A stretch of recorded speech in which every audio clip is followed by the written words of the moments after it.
It was the kind of southern afternoon that clung to your skin like a second shirt, moist, slow, and lazy in the way it draped across the small towns of Dinwiddie County, Virginia. Colonel Thomas Delaney wasn't in uniform that day. He didn't need to be. At 67, the retired four-star general had long since learned that a man's dignity wasn't stitched into the fabric of his clothes, it was in how he carried himself. After a quiet lunch with a fellow veteran near Fort Gregg Adams, he pulled into a gas station off I-85 in a tan Nissan Altima.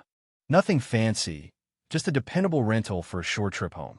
Wearing a navy polo tucked into khaki slacks and shoes that had clearly been favored more for comfort than style, Delaney stepped out of the car and reached for the pump. He'd barely unscrewed the gas cap when a sheriff's cruiser rolled past the station, slowed, turned around, and parked directly across from him. Two officers inside, watching, not filling up, not grabbing coffee, just watching. Delaney didn't flinch, but he noticed. The older one, square-jawed, stocky, and bald, stepped out first. Officer Brett Turlow. His hand hovered casually, but intentionally, near his holster. The younger officer, slender with a nervous energy, followed close behind. Officer Mike Reed. Their pace was just quick enough to be unsettling. "Sir," Turlow called out, "can you step away from the vehicle for a moment?" Delaney turned slowly, locking eyes with the man. "Is there a problem, officer?" "We got a report of a suspicious vehicle," Reed replied, not quite meeting his gaze. "You match the description." Delaney raised a brow. "A beige Altima at a gas pump is suspicious?" "It's more about the individual," Turlow cut in. "You match the description." Delaney stayed calm. "My name is Thomas Delaney. I'm a retired general of the United States Army. I just had lunch at Fort Gregg Adams. I have ID. He reached carefully into his pocket and presented his wallet. Inside was a crisp military ID and a retired officer's license, clear and official. Turlow glanced at it, but didn't take it. "I'll still need you to step to the side, sir. I've just shown you who I am," Delaney said, a quiet edge in his tone. "You can call it in. It'll take 30 seconds. "We're not doing this here," Turlow snapped. "Step away from the vehicle." At that exact moment, Delaney's phone buzzed in his hand. It was a pre-scheduled call with a liaison at the Pentagon. He answered, putting it on speaker. "Delaney here. Stand by." Turlow's posture shifted, frustration brimming. "Hands on the car. Now." "You're making a mistake," Delaney said evenly. Reed reached for his cuffs. "Sir, we're not going to ask again." The next few seconds unraveled fast. Delaney was pushed against the side of the car. One officer held his arm up high. The other barked orders. His knees hit the pavement. His shoulder twisted. Metal clinked behind his back. The phone slipped from his hand. On the other end, a calm but concerned voice rang out. "General Delaney?" "General Delaney." It echoed faintly from the phone on the concrete. Neither officer noticed or cared. "You're being detained," Turlow declared. "For what?" Delaney asked, his voice bitter but still composed. "Being black at pump number 4? The question hung in the humid air, unanswered. They shoved him toward the cruiser. But the call still active was being monitored. Back in Washington, D.C., Lieutenant Commander Sabrina Holt sat frozen at her desk in the earring of the Pentagon. Her voice had been the one on the call. She'd heard everything, the scuffling, the shouting, and Delaney's calm insistence that something was very, very wrong. She didn't hang up. She hit a secured button and patched in her supervisor. "I think something just happened to General Delaney," she said. "I'm still on the line." Colonel Douglas Henry didn't wait. "Where?" "Phone GPS says near Route 460. Petersburg. Give me military liaison services." Now, back at the gas station, Turlow scribbled something on a clipboard.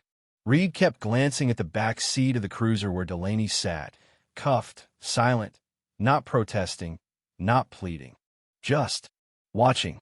The tension crackled. Nearby, a young woman named Nina Carruthers watched from her sedan, parked beside the station's small convenience store. She'd started filming when she saw the officers shove the older man against the car.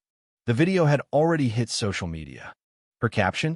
"Cops handcuff an old black man who said he's a general." No joke. Dinwiddie County profiling. It started spreading like wildfire. Civil rights attorneys were tagged, news anchors, activists, veterans. At Dinwiddie County's dispatch center, Troy McMillan answered a call that made his throat dry. "This is Colonel Henry from the Pentagon. I need confirmation on 2 officers detaining General Thomas Delaney at a gas station off I-85.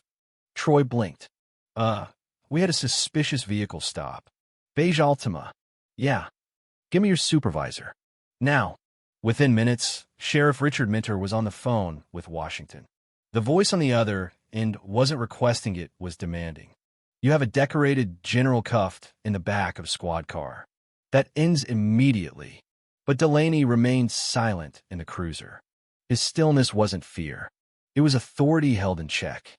He knew too well how quickly words could be twisted, especially when the wrong people thought they had the upper hand. Reed opened the car door. "Sir," he said quietly, "that ID you showed, was it real?" Delaney turned, meeting his eyes. "You want to ask me that now?" Reed swallowed hard and shut the door again. He walked back to Turlough and whispered. The exchange grew heated. Reed pointed toward the car. Turlough shook his head repeatedly. Then a black SUV pulled into the station, fast and with purpose. 2 men in suits stepped out. One flashed a badge. "Who's in charge here?" he asked. Turlough stepped forward. "Officer Brett Turlough." "You have a federal problem," the man replied coldly. "The man in your car is General Thomas Delaney.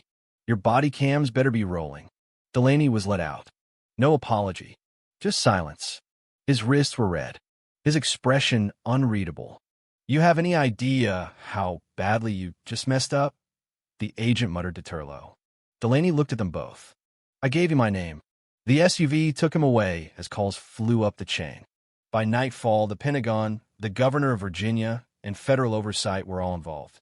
His name was trending not for military leadership, not for speeches, but for being handcuffed at a gas pump in the state he'd once helped defend. That night, Delaney didn't go on the news. He didn't shout. He simply called Commander Holt and said, "Make sure they know I cooperated. I didn't raise my voice. I didn't resist." In Colonial Heights, Officer Mike Reed sat in his small apartment, unable to sleep. His phone wouldn't stop buzzing. His girlfriend had gone silent. His mother told him not to come over. Every news headline screamed his name. "I didn't know," he whispered to no one. "I didn't know who he was." But he had. He'd seen the ID. He just didn't listen. Turlough, on the other hand, slammed his locker at the precinct. "All this for one old man who wouldn't comply," he muttered. Deputy Lionel Soto, a quiet veteran, didn't say anything, but he sent a message to the captain. "You might want to check Turlough's body cam before the press does." The footage revealed it all. Delaney's calm compliance, the officer's aggressive tone. The moment the ID was clearly shown and ignored. On Monday morning, both officers were placed on leave. Protests began forming.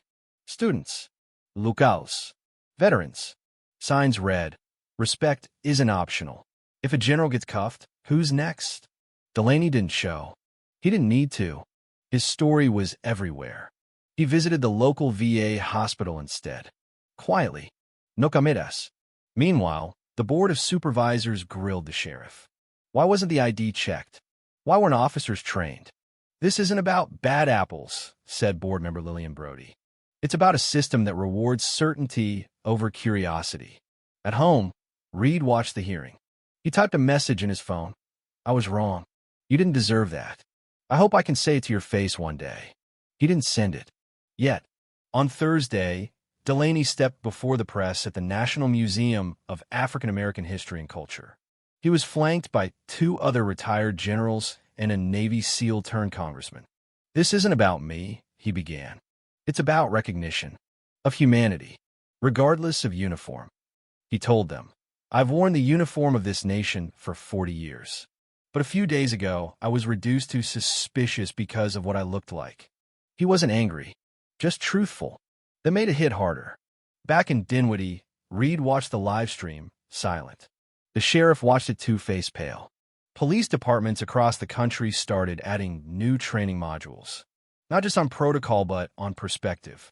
Veterans everywhere started sharing stories.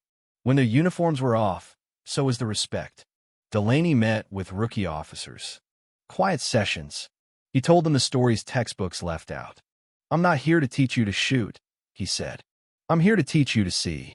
Weeks later, he faced a disciplinary panel. They asked what action he wanted taken. "I'm not here to ruin lives," Delaney said, "but I'm not here to let this slide." In a closed-door meeting, he faced Reed and Turlow. Reed apologized. "I didn't stand up when I should have." "Did you ever serve?" Delaney asked. "No, sir." "Then maybe that's part of the problem." Turlow stayed quiet. "You had choices," Delaney said. "You chose power over understanding. That can't happen again." He didn't demand jail time. He asked for retraining, cultural education. And one last thing, stand before your department and say what you did. Weeks later, they did. Delaney didn't attend. He didn't need to. He'd already changed the room. And when he finally recorded a message alone from his study in Virginia, he looked into the camera and said, "It shouldn't take 4 stars for someone to be treated like a human being." That video didn't go viral because of drama. It went viral because it told the truth. The truth still echoes. What will you do with it?